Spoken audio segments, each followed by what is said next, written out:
Hola, creeps. Welcome back for another story time. And this is going to be our first one of the season, so what better way to start off the season of Halloween than with the king of Halloween, Edgar Allan Poe himself. I mean, I don't even want to imagine what Halloween would be like without this man existing in history. Firstly, we're going to give you a little bit of an older reading, probably about 6 months old. Just punched it up a little bit. It's our reading of The Black Cat. Enjoy.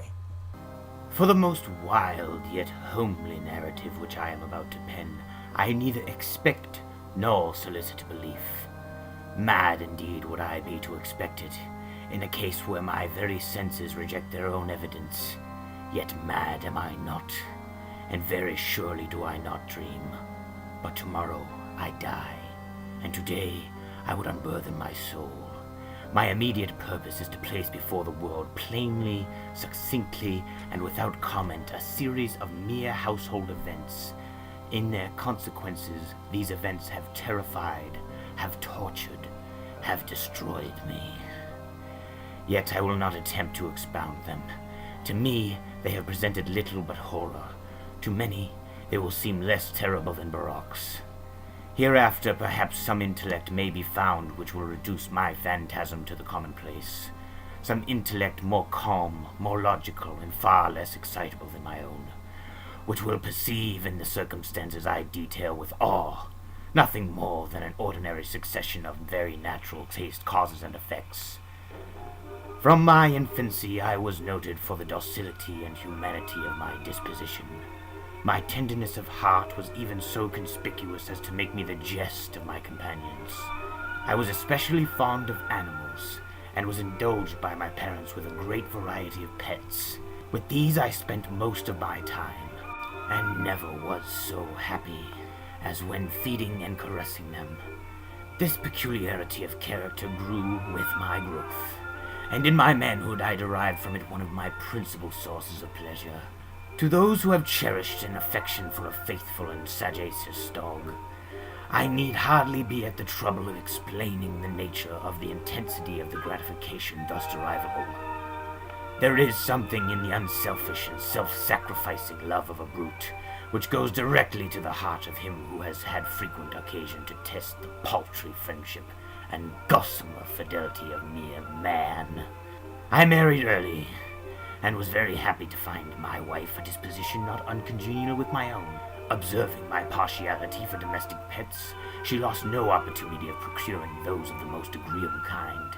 We had birds, goldfish, a fine dog, rabbits, a small monkey, and a cat. This latter was a remarkably large and beautiful animal, entirely black and sagacious to an astonishing degree. In speaking of his intelligence, my wife, who at heart was not a little tinctured by superstition, made frequent allusion to the ancient popular notion which regarded all black cats as witches in disguise. Not that she was ever serious upon this point, and I mentioned the matter at all for no better reason than the fact that it has just now been remembered.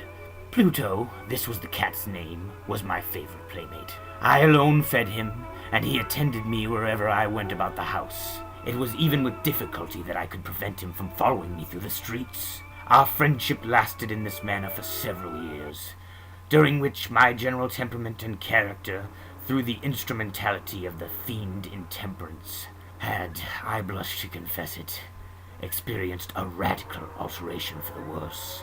I grew day by day more moody, more irritable, more regardless of the feelings of others. I suffered myself to use intemperate language to my wife. At length, I even offered her personal violence. My pets, of course, were made to feel the change in my disposition. I not only neglected, but ill-used them. For Pluto, however, I still retained sufficient regard to restrain me from maltreating him, as I made no scruple of maltreating the rabbits, the monkey, or even the dog, when by accident or through affection they came in my way. But my disease grew upon me. For what disease is like alcohol? And at length, even Pluto, who was becoming old and consequently somewhat peevish, even Pluto began to experience the effects of my ill temper. One night, returning home much intoxicated from one of my haunts about town, I fancied that the cat had avoided my presence. I seized him, when in his fright at my violence he inflicted a slight wound upon my hand with his teeth. The fury of a demon instantly possessed me. I knew myself no longer. My original soul seemed at once to take its flight from my body, and a more than fiendish malevolence, chin-nurtured, thrilled every fiber of my frame. I took from my waistcoat pocket a penknife, opened it, grasped the poor beast by the throat, and deliberately cut one of its eyes from the socket. I blush, I burn, I shudder, while I pen the damnable atrocity. When reason returned with the morning, when I had slept off the fumes of the night's debauch, I experienced a sentiment half of horror, half of remorse for the crime of which I had been guilty. But it was at best a feeble and equivocal feeling, and the soul remained untouched. I again plunged into excess and soon drowned in wine all memory of the deed. In the meantime, the cat slowly recovered. The socket of the lost eye presented, it is true, a frightful appearance, but he no longer appeared to suffer any pain. He went about the house as usual, but as might be expected, fled in extreme terror at my approach. I had so much of my old heart left as at first to be grieved by this evident dislike on the part of a creature which had once so loved me. But this feeling soon gave place to irritation, and then came, as if to my final and irrevocable overthrow, the spirit of perverseness. Of this spirit philosophy there is no account. Yet I am not more sure that my soul lives than I am that perverseness is one of the primitive impulses of the human heart, one of the indivisible primary faculties or sentiments which give direction to the character of man.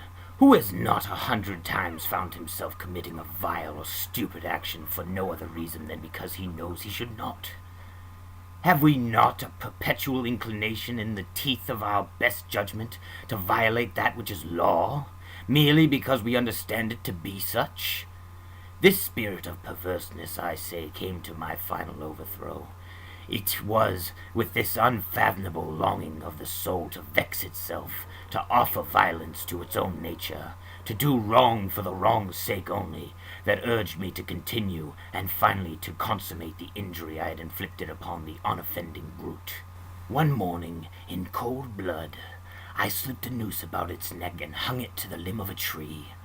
Hung it with tears streaming from my eyes, and with the bitterest remorse in my heart. Hung it because I knew that it had loved me, and because I felt it had given me no reason of offense. Hung it because I knew that in doing so I was committing a sin, a deadly sin, that would so jeopardize my immortal soul as to place it, if such a thing were possible, even beyond the reach of the infinite mercy of the most merciful and most terrible God. On the night of the day on which this most cruel deed was done, I was aroused from sleep by the cry of fire. The curtains of my bed were in flames. The whole house was blazing. It was with great difficulty that my wife, a servant, and myself made our escape from the conflagration. The destruction was complete. My entire worldly wealth was swallowed up, and I resigned myself thenceforth to despair. I am above the weakness of seeking to establish a sequence of cause and effect between disaster and the atrocity, but I am detailing a chain of facts and wish not to leave any possible link imperfect. On the day succeeding the fire, I visited the ruins. The walls, with one exception, had fallen in. This exception was found in a compartment wall, not very thick, which stood about the middle of the house, and again which had rested the head of my bed. The plastering here had in great measure resisted the action of the fire, a fact which I attributed to its having been recently spread. About this wall a dense crowd were collected, and many persons seemed to be examining a peculiar portion of it with very minute and eager attention. The words "strange" and "singular" and other similar expressions excited my curiosity. I approached and saw, as if graven in bas-relief upon the white surface, the figure of a gigantic cat. The impression was given with an accuracy truly marvelous. There was a rope about the animal's neck. When I first beheld the apparition, for I could scarcely regard it as less, my wonder and my terror were extreme. But at length reflection came to my aid. The cat, I remembered, had been hung in a garden adjacent to the house. Upon the alarm of fire, this garden had been immediately filled by the crowd, by some one of whom the animal must have been cut from the tree and thrown through the open window into my chamber. This had probably been done with the view of arousing me from sleep.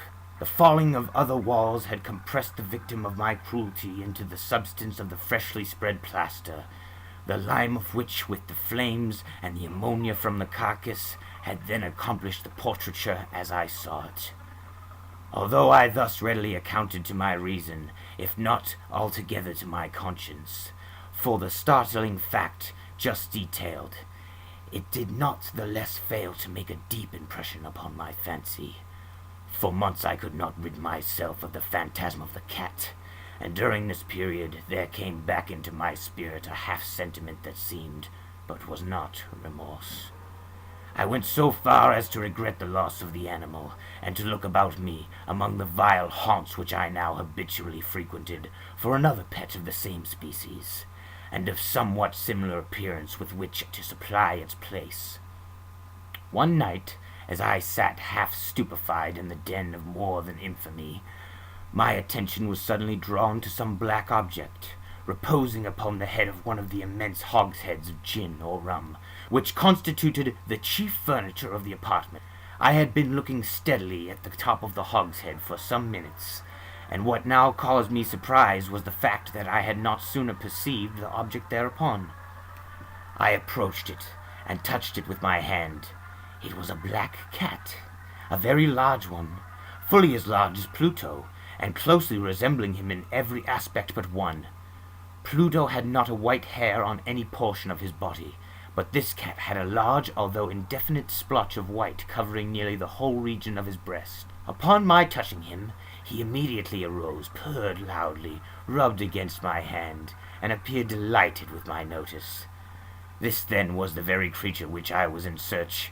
I had once offered to purchase it of the landlord, but this person made no claim to it, knew nothing of it, had never seen it before.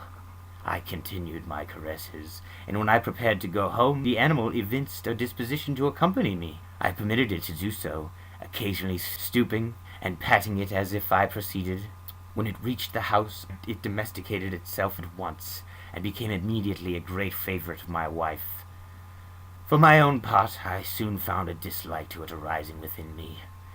This was just the reverse of what I had anticipated, but I know not how or why it was. Its evident fondness for me rather disgusted and annoyed me. By slow degrees, these feelings of disgust and annoyance rose into bitterness of hatred. I avoided the creature, a certain sense of shame, and the remembrance of my former deed of cruelty preventing me from physically abusing it. I did not for some weeks strike or otherwisely ill-use it, but gradually, very gradually, I came to look upon it with unutterable loathing, and to flee silently from its odious presence, as from the breath of a pestilence. What added no doubt to my hatred of the beast was the discovery on the morning after I brought it home that, like Pluto, it had been deprived of one of its eyes. This circumstance, however, only endeared it to my wife, who, as I have already said, possessed in high degree that humanity of feeling which had once been my distinguishing trait, and the source of many of my simplest and purest pleasures. With my aversion to this cat, however, its partiality for myself seemed to increase. It followed my footsteps with a pertinacity which it would be difficult to make the reader comprehend.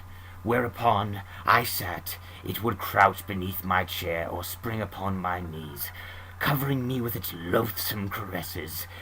If I arose to walk, it would get between my feet and thus nearly throw me down, or fastening its long and sharp claws in my dress, clamber in this manner to my breast. At such times, although I longed to destroy it with a blow, I was yet withheld from so doing, partly by a memory of my crime, but chiefly, let me confess it at once, by the absolute dread of the beast. This dread was not exactly a dread of physical evil, and yet I should be at a loss how otherwise to define it. I am also almost ashamed to own, yes, Even in this felon's cell, I am almost ashamed to own that the terror and horror with which the animal inspired me had been heightened by one of the merest chimeras it would be possible to conceive. My wife had called my attention more than once to the character of the mark of white hair, of which I had spoken, and which constituted the sole visible difference between the strange beast and the one I had destroyed. The reader will remember that this mark, although large, had been originally very indefinite, but by slow degrees nearly imperceptible, and which for a long time my reason struggled to reject as fanciful, it had at length assumed a rigorous distinctness of outline. It was now the representation of an object that I shuddered to name, and for this above all I loathed and dreaded, and would have rid myself of the monster had I dared. It was now, I say, the image of a hideous, of a ghastly thing, of the gallows. O mournful and terrible engine of horror and of crime, of agony and of death! And now I was indeed wretched beyond the wretchedness of mere humanity, and a brute beast, whose fellow I had contemptuously destroyed, a brute beast, to work out for me, a man fashioned in the image of the high God, so much of insufferable woe. Alas, neither by day nor by night knew I blessing of rest any more. During the former, the creature left me no moment alone, and in the latter I started hourly from dreams of unutterable fear, to find the hot breath of the thing upon my face, and its vast weight, an incarnate nightmare that I had no power to shake off, incumbent internally upon my heart. Beneath the pressure of torments such as these, the feeble remnant of the good within me succumbed. Evil thoughts became my sole intimates, the darkest and most evil of thoughts. The moodiness of my usual temper increased to hatred of all things and of all mankind, while from the sudden infrequent and ungovernable outbursts of a fury to which I now blindly abandoned myself, my uncomplaining wife, alas, was the most usual and the most patient of sufferers. One day she accompanied me upon some household errand into the cellar of the old building which our poverty compelled us to inhabit. The cat followed me down the steep stairs, and nearly throwing me headlong exasperated me to madness. Uplifting an axe and forgetting in my wrath the childish dread which had hitherto stayed my hand, I aimed a blow at the animal, which of course would have been proved instantly fatal had I descended as I wished. But the blow was arrested by the hand of my wife. Goaded by the interference into a rage more than demoniacal, I withdrew my hand from her grasp and buried the axe into her brain. She fell dead upon the spot without a groan. This hideous murder accomplished, I set myself forthwith, and with entire deliberation, to the task of concealing the body. I knew that I could not remove it from the house either by day or by night, without the risk of being observed by the neighbors. Many projects entered my mind. At one period, I thought of cutting the corpse into minute fragments and destroying them by fire. At another, I resolved to dig a grave for it in the floor of the cellar. Again, I deliberated about casting it in the well in the yard, about packing it in a box as if merchandise, with the usual arrangements, and so getting a porter to take it from the house. Finally, I hit upon what I considered a far better expedient than either of these. I determined to wall it up in the cellar, as the monks of the Middle Ages are recorded to have walled up their victims. For a purpose such as this, the cellar was well adapted. Its walls were loosely constructed, and had lately been plastered throughout with a rough plaster, which the dampness of the atmosphere had prevented from hardening. Moreover, in one of the walls was the projection caused by a false chimney or fireplace that had been filled up and made to resemble the rest of the cellar. I made no doubt that I could readily displace the bricks at this point, insert the corpse, and wall the whole up so that not an eye could detect anything suspicious. And in this calculation I was not deceived.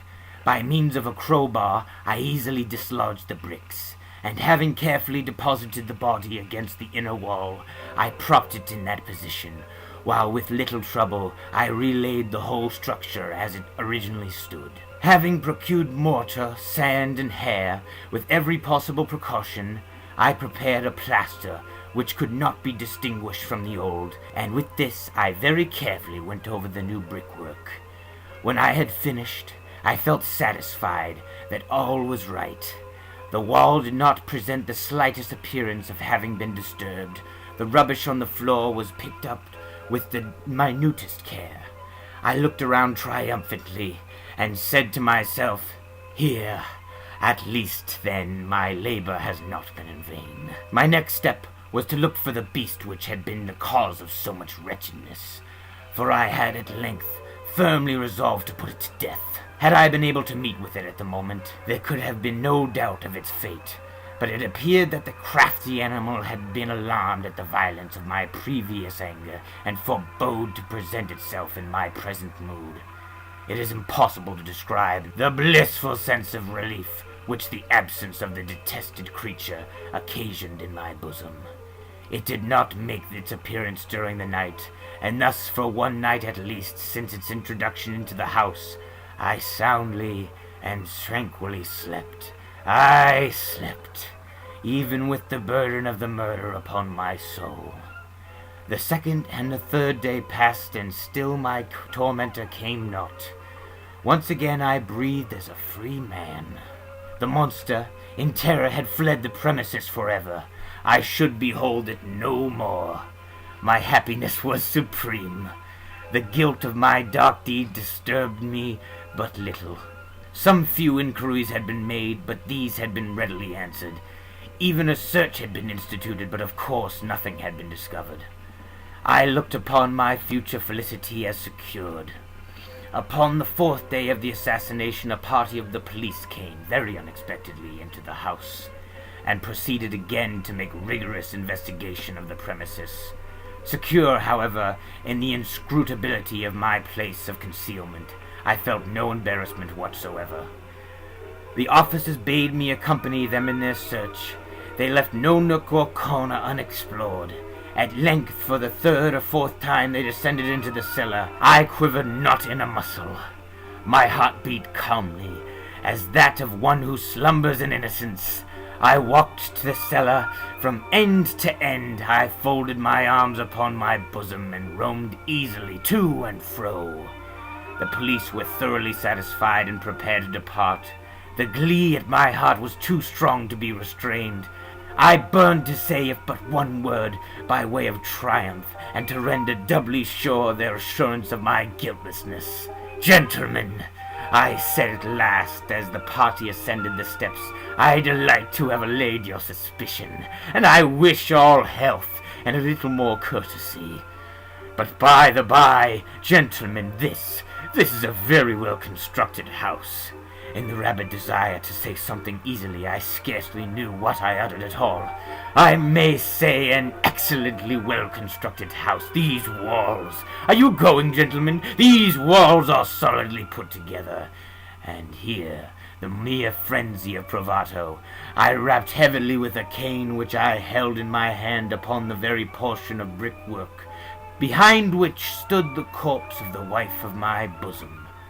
But may God shield and deliver me from the fangs of the arch-fiend. No sooner had the reverberation of the blows sunk into silence than I was answered by a voice from within the tomb, by a cry, at first muffled and broken like the sobbing of a child, and then quickly swelling into one long, loud, and contemptuous scream, utterly anomalous and inhuman, a howl, a wailing shriek, half of horror and half of triumph, such as might have arisen only out of hell, conjointly from the throats of the damned in their agony, and of the demons that exult in the damnation. Of my own thoughts it is folly to speak. Swooning, I staggered to the opposite wall. For one instant the party upon the stairs remained motionless, through extremity of terror and awe. In the next, a dozen stout arms were toiling at the wall. It fell bodily.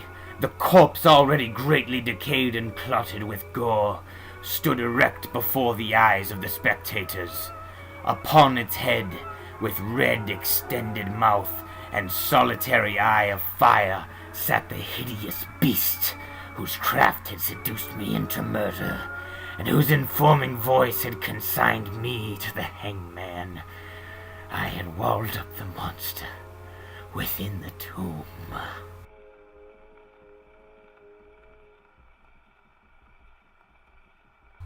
All right. Secondly, we have for you our first ever reading. Coincidentally enough, it's a story that went hand in hand and melded together in the Roger Corman Tales of Terror for the Black Cat. This is The Cask of Amontillado, and it was the first recording we ever made.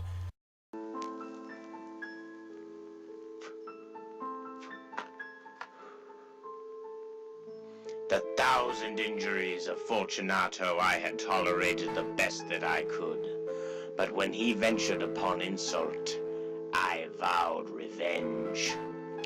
You, my dear confidant, must trust in the purity of my soul, and that I was not foolish enough to utter any hint of malice. Now, over time, I would be avenged. This was a point that had been decided and settled. But the very method with which I achieved it must obliterate the idea of risk. I must not only punish, but punish with impunity. A wrong is completely unresolved when the vengeance itself comes back to haunt the avenger. It is an equally hollow victory when the avenger fails to make himself known to his prey. You must understand that I gave Fortunato no reason to doubt my good intentions toward him. I continued on, smiling in his face, but he did not perceive that my smile was now at the thought of his extermination.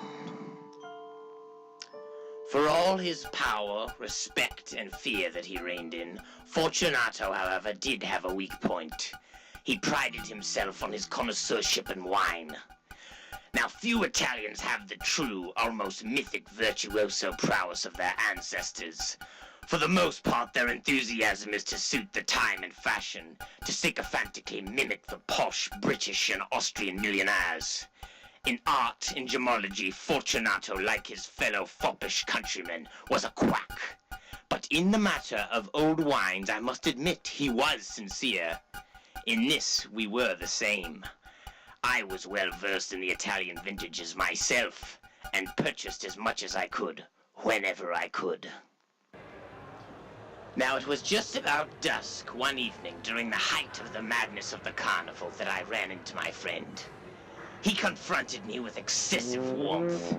He must have begun drinking very early, if indeed he ever did stop. The man was dressed in a jester's outfit for the occasion. His tight-fitting outfit made him look like a court minstrel, and on his head was a conical cap and bells. I was so pleased to see him that I thought I should never let go of his hand. I said to him, "My dear Fortunato, I am truly blessed to have run into you. How remarkably well you are looking today. But I have received a pipe of what passes for Amontillado, and I have my doubts." "How?" said he. "Amontillado? A pipe? Impossible! And in the middle of the carnival?" "I have my doubts," I replied. "And I was silly enough to pay the full Amontillado price without first consulting you in the matter. You were not to be found, and I was afraid of losing a bargain." "Amontillado?" "I have my doubts." "Amontillado?" "And I must satisfy them." "Amontillado?"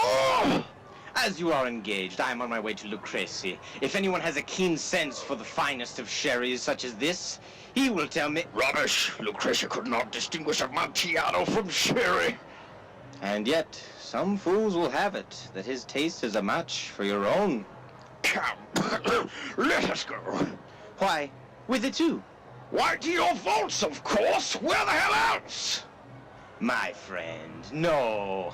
I will not impose upon your good time. I perceive you are engaged, Lucrezi. I have no engagement. Come! My friend, no. It is not the engagement, but the severe cold with which you seem to be afflicted. These vaults I speak of are insufferably damp. They are infested with saltpeter. Nevertheless, let us go. This cold is a mere nothing. Amontillado. Wild horses could not keep me from experiencing the elusive vintage. And as for Lucrezi, you cannot distinguish sherry from Amontillado. Thus speaking, Fortunato grabbed a hold of my arm, clumsily placing his black mask over his face and drawing his lavish cloak closely over my person. Gritting my teeth, I allowed him to hurry me to my palazzo. There were no attendants at home. They had all left early to make merry in honor of the festival. I had made certain that they should not return until the morning, and had given them explicit orders not to stir from the house. These orders were sufficient, I well knew, to ensure their disappearance one and all, as soon as my back was turned. I took 2 torches from their brackets, and giving one to Fortunato, leading him through several suites of rooms to the archway that led into the vaults. I passed down a long and winding staircase, requesting him to be cautious as he followed. After several moments, we reached the foot of the descent. Standing together upon the damp ground together, we were deep in the underground mausoleum of the Montresors. My friend's movements were unsteady, and the bells upon his cap jingled as he strode. Ah, yes, the pipe. Oh, it is just a little bit farther along, said I. But observe the white webwork which gleams from these cavern walls. Saltpeter.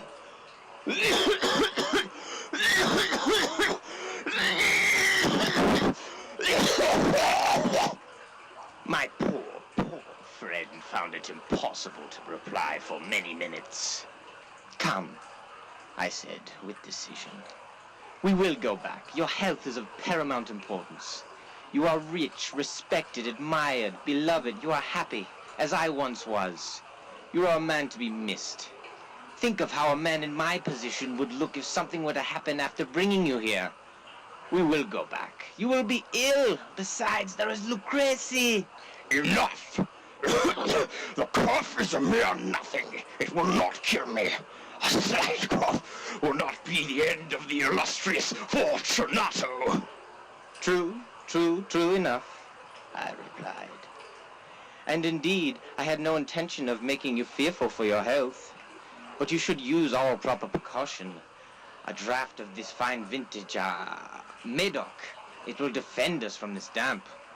Here, I created a makeshift wine glass by knocking off the neck of a bottle, which I drew from a long row of others scattered across the darkness. Now drink, I said, handing him the wine. He raised it to his lips with a greedy leer. He paused and nodded to me in thanks, while his bells jingled. I drink to the buried that decompose round us. And to your long life. He took my arm again, and we proceeded. These vaults, they are seemingly endless. The Montresors, I replied, were a powerful and most extensive family. I forget your coat of arms. It is a huge human foot of gold in a field of blue. The foot crushes a viper whose fangs are embedded in a heel. Ah, yes. And the motto? No one attacks me with impunity. Marvelous! The wine sparkled in his eyes and the bells jingled. My own fancy also grew warm with the wine.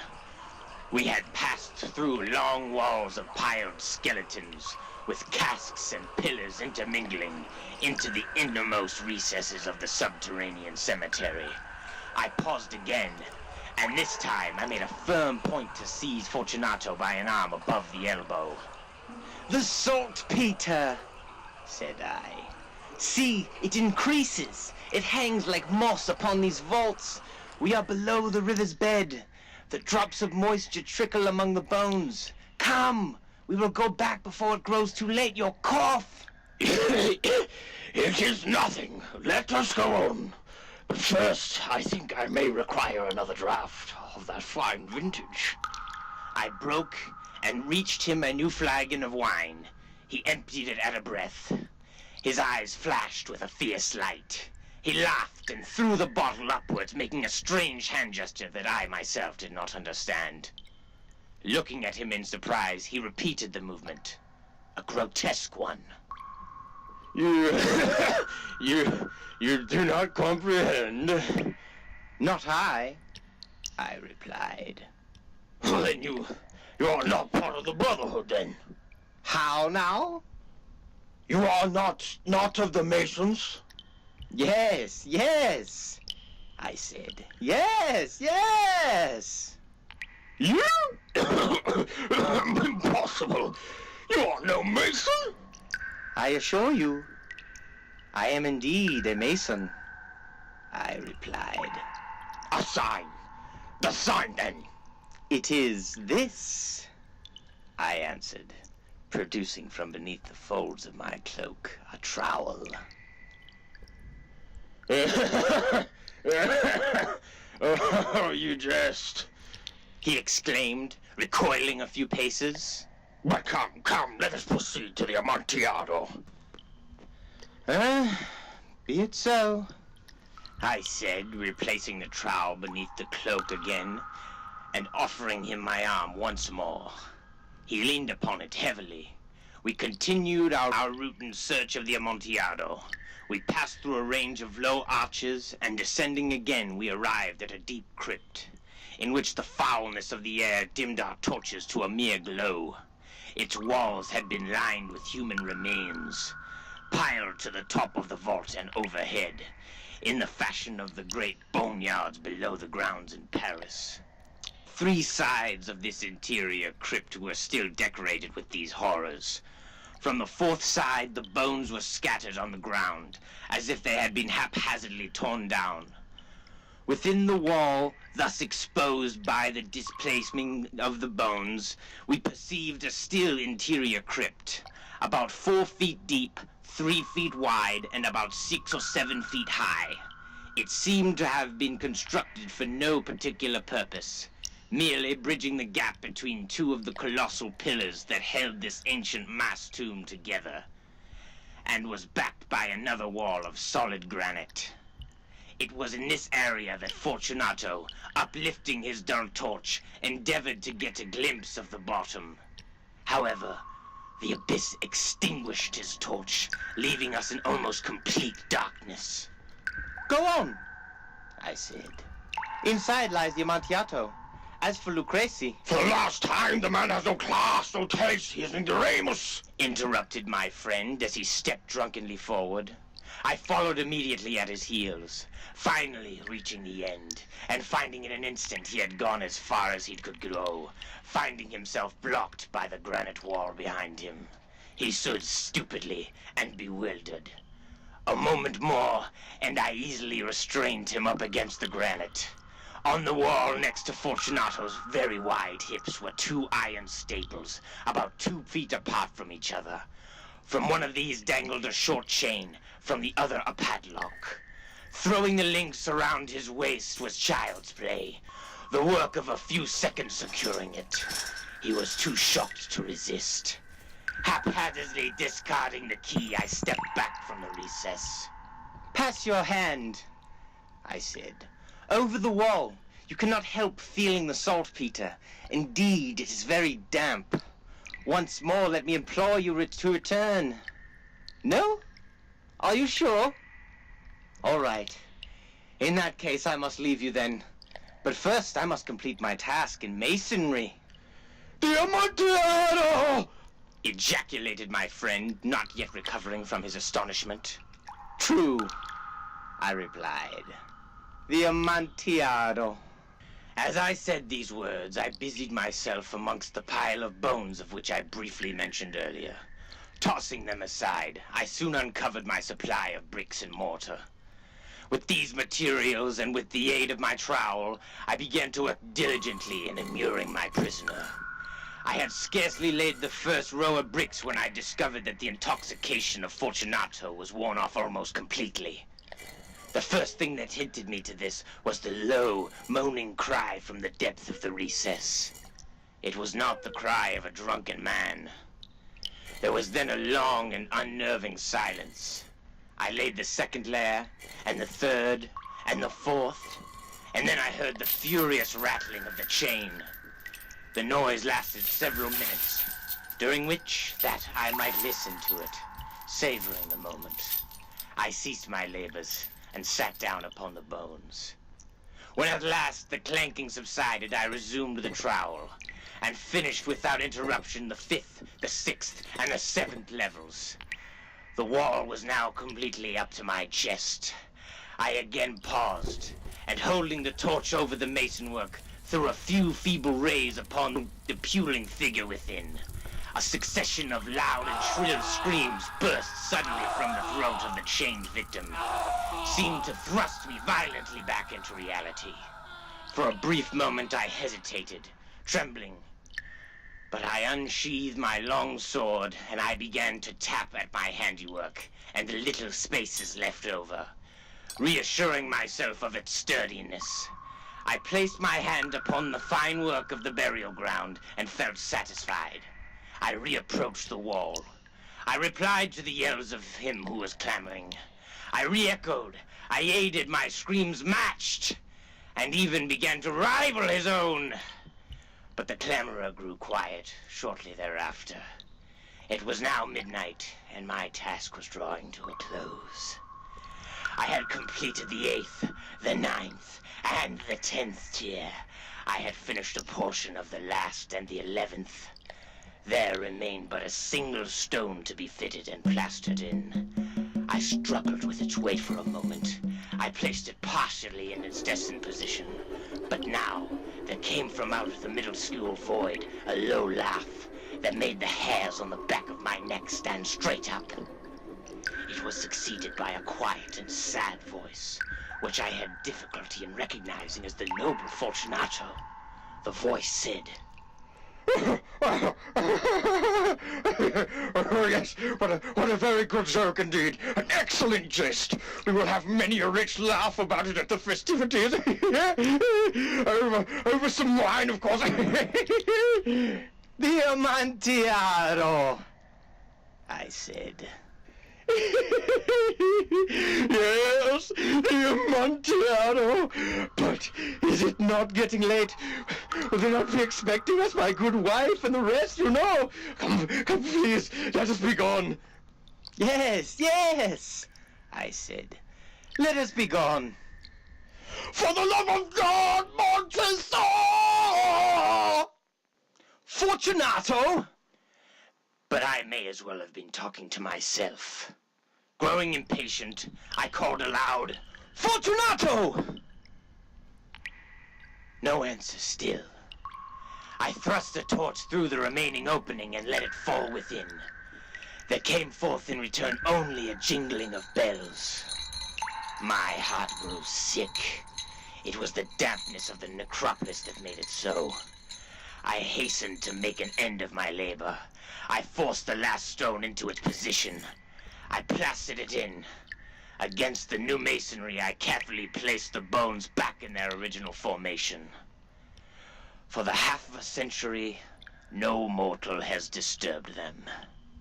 May they rest in peace.